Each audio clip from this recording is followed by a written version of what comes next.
حافظ صاحب آئیڈیا تو غلط نہیں ہے اور برا نہیں ہے، ایسا کیوں نہیں کرتی وفاقی حکومت؟ کیونکہ بلکہ وہ جو D G I S P R کی پریسر تھی اس میں تو کہا گیا کہ 9 مئی کے ساتھ 26 نومبر کو بھی جوڑ کر دیکھتے ہیں ہم۔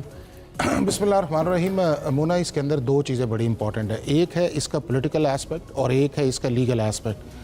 اب پولیٹیکل ایسپیکٹ جو ہے اس کا ٹیمپریچر ہم نے اتنا ہائی پہ اس کے اندر کریٹ کر دیا گیا ہے کہ جس کے اندر یہ ہے کہ آپ کو سمجھ ہی نہیں آتی کہ کون سا فریق کس لیول پہ جا کے اس کے اندر ویراسٹی کتنی ہے یا ایگزیجریشن کتنی ہے، اور اس کو سپلیمنٹ جو ہے وہ آپ کا سوشل میڈیا کرتا ہے یا اس کے بعد ایک آپ کی ریگولر پریس کانفرنسز کرتی ہیں۔ اور اگر آپ ان سارے فیکٹس کو یا کنیکشنز کو جوڑیں گے تو اس کے اندر آپ کو چیزیں جو ہیں وہ اس کے اندر کانٹراڈکشنز بھی نظر آئے گی، چاہے آپ کو جو ہے 26 مئی کے کانٹیکس کے اندر دیکھا جائے یا اس کے علاوہ 9 مئی کے کانٹیکس کے اندر دیکھا جائے تو آپ کو کانٹراڈکشنز نظر آئیں گی۔ دوسرا یہ ہے دونوں طرف سے یا صرف ایک طرف سے؟ نہیں، دونوں طرف سے ہوں گی، حکومت بھی اور پی ٹی آئی بھی، دونوں کی طرف سے کانٹراڈکشن ہے۔ یہ ہے نا کہ آپ یہ دیکھیں کہ کوئی انسیڈنٹ ہوتا ہے اس کا ابھی چیزیں جو ہیں وہ کام ڈاؤن یا انویسٹیگیشن لیول پہ نہیں جاتی اور ہم فوراً ایک بمبارڈمنٹ جو ہے وہ ہم چلا دیتے ہیں، وہ ہم گورنمنٹس پہ بھی چلاتے ہیں، وہ اس کے بعد اگر موقع ملے تو ہم اسٹیبلشمنٹ پہ بھی چلاتے ہیں، وہ موقع ملے تو ہم پولیٹیکل پارٹیز پہ بھی چلاتے ہیں، اور وہ موقع ملے تو ہم پاکستان کی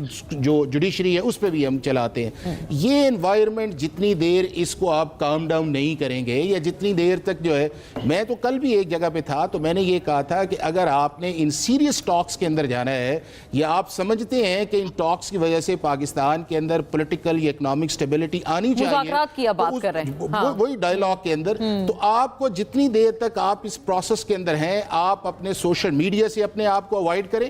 اور آپ اپنے آپ کو اندر ٹاک شوز کے اندر آپ ان کو انوائٹ کریں، اور وہ تھریٹننگ ریمارکس یا ایک دوسرے کے خلاف جو باتیں آپ اس کو دیکھیں، ملک میرا بھی ہے، ملک ان کا بھی ہے، ملک مند و خیل سب کا ہے۔ نہیں، بات یہ میں حافظ صاحب اس لیے میں آگے جانے سے پہلے ضروری ہے آپ سے پوچھنا قانونی طور پر پاسبل کتنا ہے؟ وہ کہتے ہیں شروعات ہوگی خان صاحب کی رہائی سے، مروت صاحب بہتر بتائیں گے ہمیں۔ وہ تو پاسبل نہیں ہے نا جی، وہ تو ان کی رہائی پاسبل نہیں ہے۔ دیکھیں وہ تو آپ کو اس لا کے فریم ورک کے اندر جانا پڑے گا، اور اگر آپ لا کے اس کے اندر فریم کے اندر جاتے ہیں تو ممکن یہ ہے کہ دونوں صورتیں آپ کے سامنے نیب کے کیسز کے اندر آئی ہیں۔ جب میاں نواز شریف صاحب بھی پاکستان واپس آئے تو اس وقت بھی نیب کے اندر پروسیکیوشن نے اس کو پریس نہیں کیا، اور اسی طرح جب فارمر پرائم منسٹر کی اپیل جب گئی تھی اسلام آباد ہائی کورٹ کے اندر جو ہے تو اس کو بھی نیب نے اس وقت پروسیکیوٹر نے نہیں کیا تھا۔ تو ہمارے سامنے ایگزامپلز اس چیز کے اندر ہیں کہ جس کے اندر اگر پروسیکیوشن جو ہے وہ پروسیکیوشن جو ہے اس کے اندر جو اس لیول پہ چلی جاتی ہے، نہیں وڈرا کر لیتی ہے، یا فور دا ٹائم بینگ یہ ہے کہ اس بیل جو ہے، چونکہ دیکھیں نا